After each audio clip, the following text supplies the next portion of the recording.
All right, it's time to talk high school sports, joined once again here on Prep Sports Extra by HubCityPreps.com's Randy Rosetta. Randy, man, we talked about the matchup a week ago, top 10 matchup between Lubbock Cooper and Wichita Falls Rider, and it certainly didn't disappoint. Not a lot of bells and whistles in that one. Went to halftime, I think 6-3. Yeah. Cooper kind of cranked it up on defense and special teams, and their offense did some nice things. Judge Thomason ran for 124, Holt Gibson threw for 206. But the thing that turned that around is Rider took a 12-10 lead. Callan Ritz returned the kickoff 72 yards. I believe that's their fourth or fifth special teams touchdown this year. That's what a great team does. It changes games in different ways. After that, Rider got 28 yards of offense the rest of the night. Big win. You don't want to say that locks up the district championship, but I'll be surprised. Now, Wichita Falls High actually played well last week. They may present a little bit of a test, but Cooper's in very good shape to win that district again. And another team in good shape after a victory, Lubbock Christian topping Trinity last week as well. Yeah, Bax Townsend. We've talked about him a lot. Kind of a grinded out win for the Eagles. I thought maybe it'd be a high scoring thing with the offense clicking, the defenses took that thing over.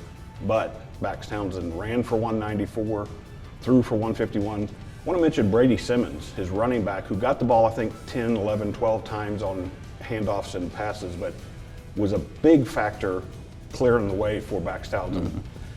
Just basic, running back goes first, quarterback follows. And Bax talked about, that got me 5 extra yards, it gave me room to cut back. So a nice team effort. And then defensively, they gave up a 91-yard touchdown run to Marcus Ramon Edwards. It's going to happen a lot with that young man. But after that, only about 110 total yards. So solid all-around effort. That leaves those two teams tied for the district lead with 2 games to go, 2 winnable games. So that was a big win to kind of get the upper hand for the Eagles. Yeah, it's the two teams we've talked about, both really good defenses. And finally, Coronado went up to Amarillo. Yeah. Unfortunately, their winning streak ends, but still, I would imagine some positives to come from that as well. Bittersweet, I think. Jet Carroll threw some interceptions. He hadn't done that in 3 weeks. Yep. We probably helped jinx him on that. 4 early interceptions, and I think Amarillo High got up 20-0. Coronado didn't roll over. They kept fighting, actually limited Amarillo High to under 200 yards of total offense. Jet Carroll bounced back. They got within 7, had a chance to get an onside kick, didn't get it.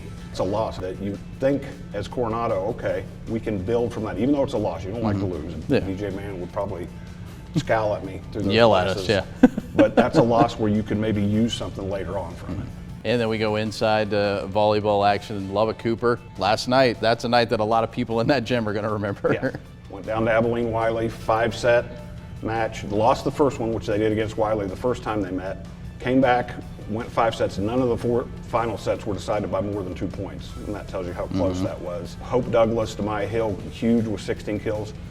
But the thing that jumps out for me is they had 66 assists and 95 digs, and that was spread out among several players. That's how you win in volleyball.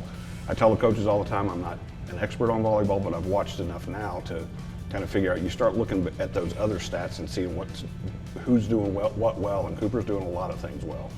Goes back to the defense again, right? It goes back to the defense. That clinches the #1 seed from the district. They need to beat either Monterey or Coronado one of these next 2 games, and they'll win district championship for the 2nd year in a row. Congratulations to them, man. We wrap things up with cross country. We talked about the district meets. Right. What happened over the weekend? Big day for Coronado girls, Monterey boys at the 4-5A meet. Coronado girls won, which maybe I hadn't paid close enough attention. That surprised me a little bit. I thought the Monterey girls and then young Miss Reese from Lubbock High would kind of be the teams to beat, but Coronado won it. Monterey boys, not a surprise. David Moore has kind of taken the baton. You've talked about him before, yeah. Kind of the best runner in the city. And then in 2-6A, Friendship girls finished 2nd.